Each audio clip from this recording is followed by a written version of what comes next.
This morning, it would be good to talk over together, as we have talked over fear, pleasure, sorrow, pain, and death. I think we ought to talk over this morning the very complex and subtle problem of what is meditation.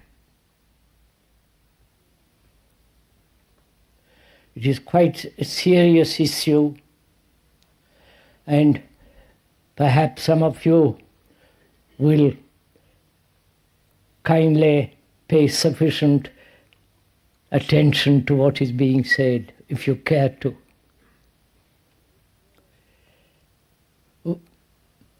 This word is now becoming so common. Even the governments are beginning to use it. Even the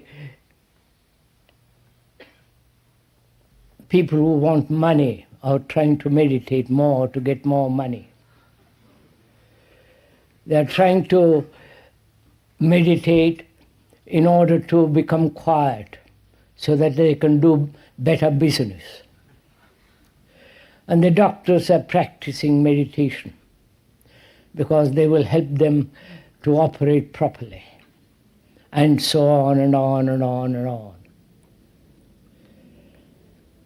And there are different kinds of meditations, Zen, Tibetan, and the ones you invent for yourself. And with all this in mind, the Indian type of meditation, the Tibetan, the Zen, the encounter group meditation, and the aspiration to have a quiet, still, quiet, silent mind. Bearing all this in mind, let's try to find out, if we can this morning, what it is, why one should meditate, and what is the significance of meditation.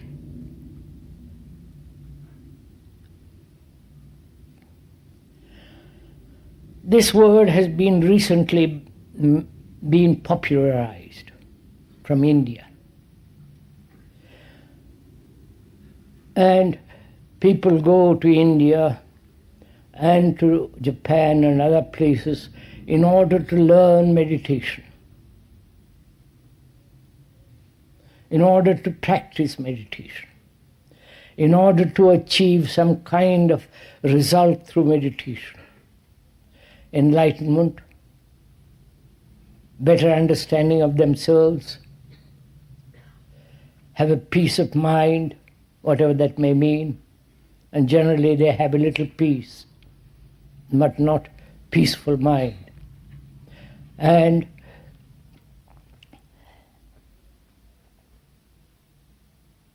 the gurus have invented their own type of meditation, and so on and on and on.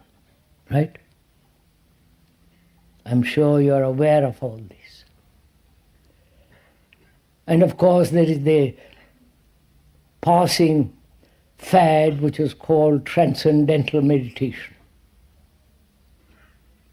It is really a form of siesta in the morning, siesta after lunch, siesta after dinner or before dinner, so that your mind kind of becomes quiet and you can do more mischief afterwards.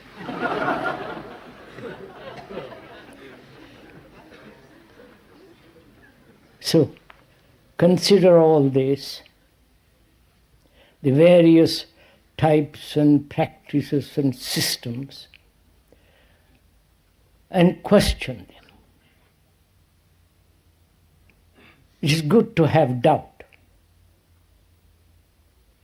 It's good to be skeptical up to a certain point. It's like a dog on the leash. You must let the dog go occasionally run freely.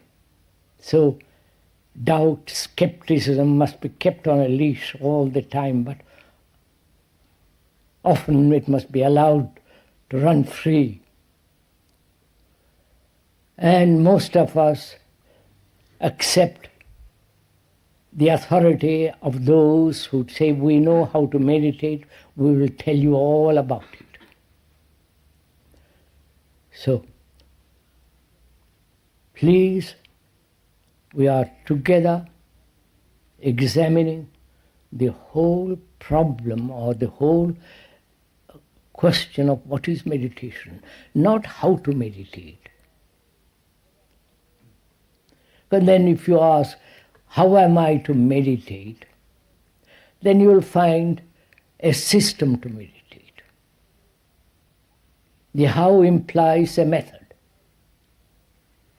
But whereas if you are inquiring into this question of what is meditation and why should one meditate, then we will never ask how to meditate.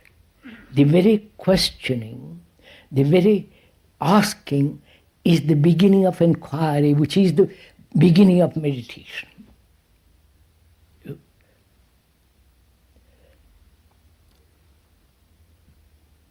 As we said, it's a very complex problem.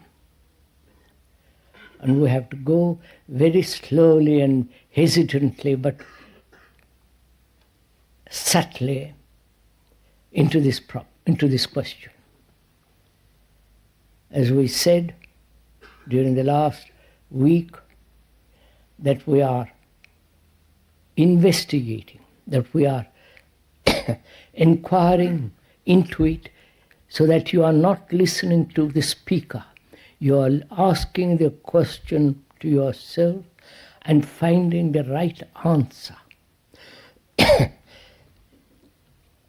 without accepting any kind of authority. Especially the authority of the speaker sitting on this unfortunate platform.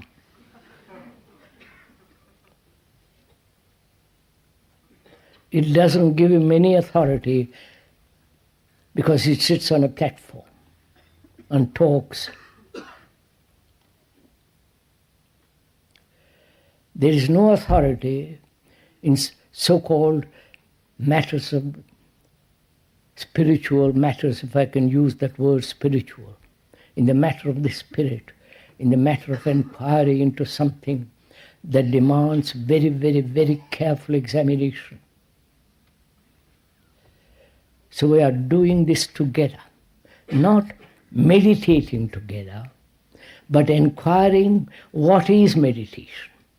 And from that, discover for oneself, as we go along, the whole movement of meditation. Is this all right?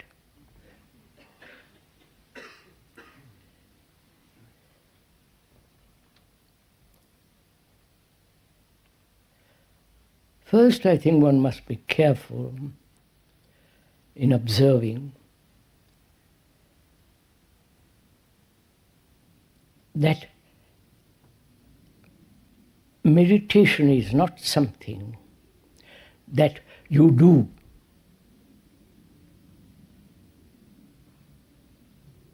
Meditation is something entirely, a movement into the whole question of our living. That's the first thing. How we live, how we behave, whether we have fears, anxieties, sorrows, we are pursuing everlastingly pleasure, whether we have built images about ourselves and about others. That is part of our life, and in the understanding of that life and of those various issues involved in life, and being free from those, actually being free, then we can proceed to inquire into what is meditation.